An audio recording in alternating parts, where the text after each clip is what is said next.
గజ్వేల్ నియోజకవర్గ ప్రజలకు శాశ్వతంగా మంచినీటి సమస్యను తీర్చిన తెలంగాణ తొలి ముఖ్యమంత్రి కేసీఆర్ అని ఎఫ్డీసీ మాజీ చైర్మన్ వంటేరు ప్రతాపరెడ్డి, మాజీ ఏఎంసీ చైర్మన్ శ్రీనివాస్ అన్నారు. ఈ మేరకు సిద్దిపేట జిల్లా గజ్వేల్ పట్టణంలో మాజీ సీఎం కేసీఆర్కు జలాభిషేకం నిర్వహించారు. అనంతరం మాట్లాడుతూ గజ్వేల్, దుబ్బాక నియోజకవర్గాలకు శాశ్వతంగా మంచినీటి సమస్యను దూరం చేసిన తెలంగాణ సాధకుడు మాజీ సీఎం కేసీఆర్ అని కొనియాడారు. దుబ్బాక నియోజకవర్గానికి ఈరోజు మల్లన్న సాగర్ నుండి కోమటిబండ ఫిల్టర్ బెడ్ వరకు దాదాపుగా 15 కిలోమీటర్లు పైప్ లైన్తో మల్లన్న సాగర్లో దాదాపు 1210 కోట్లు ఖర్చు పెట్టి ఫిల్టర్ బెడ్ నిర్మాణం చేసుకొని అక్కడి నుండి ఇక్కడి వరకు పైప్ లైను కేసీఆర్ గారి ప్రభుత్వంలో గజ్వేల్ నియోజకవర్గానికి శాశ్వతమైనటువంటి మంచినీటి సమస్యను పరిష్కారం చేసినటువంటి కేసీఆర్ గారికి ఈరోజు జలాభిషేకం చేసి గజ్వేల్ ప్రజలు కేసీఆర్ గారి రుణం తీర్చుకునే విధంగా జల అభిషేకం చేయడం జరిగింది.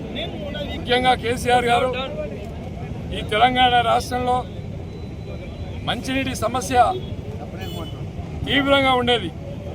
2014 ఎలక్షన్లలో కేసీఆర్ గారు ఇంటింటికి నల్లా ఇస్తే ఓటు వేయండి, ఇంటింటికి గోదావరి కృష్ణా నీళ్ళు ఇస్తేనే ఓటు వేయండి అని చెప్పి ఛాలెంజ్ చేసినటువంటి నాయకుడు కేసీఆర్ గారు.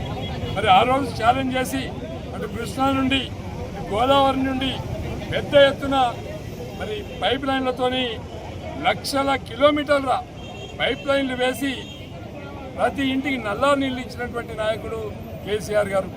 మరి కేసీఆర్ తెలంగాణ ఫార్మేషన్ కాకముందుకు మిషన్ భగీరథ లేకముందు మరి ఒక్కొక్క ఊర్లలో బోర్లు, సింగిల్ పేజ్ మోటార్లు, 3 పేజ్ మోటార్లు, ట్యాంకర్లు, బిందెలతోని మహిళలు కొట్టుకునేవాళ్ళు. పొద్దున లేస్తే మంచినీళ్ళ కోసం రోడ్ల మీద తిరిగేవాళ్ళు. అలాంటి సమస్యను ఒక చెల్లె, ఒక అక్క, ఒక అమ్మ ఇంటి నుండి బయటకు రాకుండా ఇంటికే నల్లాలకు మంచినీళ్లు ఇవ్వాలనే ఉద్దేశంతో మల్లన్న సాగర్ ప్రాజెక్టు ద్వారా మంచినీళ్లు ఇవ్వాలంటే, గోదావరి జలాలను ఇవ్వాలంటే ఉద్దేశంతో 1212 కోట్ల రూపాయలతోటి గత కేసీఆర్ గారి ప్రభుత్వం ఫిల్టర్ బెడ్ నిర్మాణం చేసి దాని ద్వారా ఇవాళ మన ఇక్కడ ఉన్నటువంటి కోమటిబండ రిజర్వాయర్కు, కోమటిబండలో ఉన్నటువంటి పంపింగ్ స్టేషన్కు పైప్ లైన్ను పూర్తి చేయడం జరిగింది. తద్వారా గజ్వేల్ నియోజకవర్గంతో పాటు దుబ్బాక నియోజకవర్గంలో ఉన్నటువంటి అన్ని గ్రామాలకు కూడా స్వచ్ఛమైన గోదావరి జలాల్ని మల్లన్న సాగర్ ప్రాజెక్టు ద్వారా అందించడం జరుగుతూ ఉంది.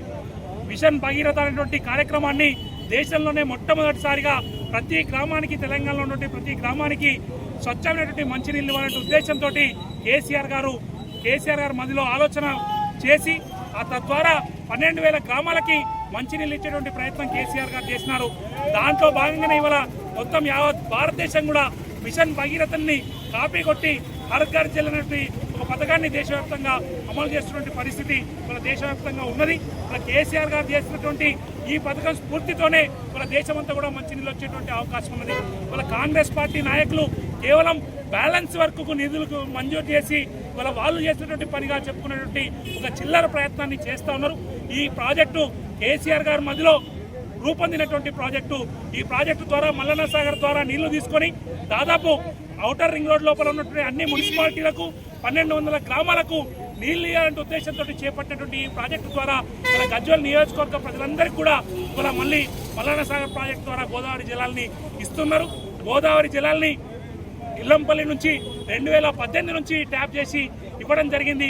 ఇది శాశ్వత ప్రాతిపదికన ఇవాళ మల్లన్న సాగర్ ప్రాజెక్టు నుంచి సేకరించి నీళ్ళని ఇస్తూ ఉన్నారు. కాబట్టి కాంగ్రెస్ పార్టీ నాయకులు ఇప్పటికైనా జ్ఞానోదయం కావాల్సిన అవసరం ఉన్నది.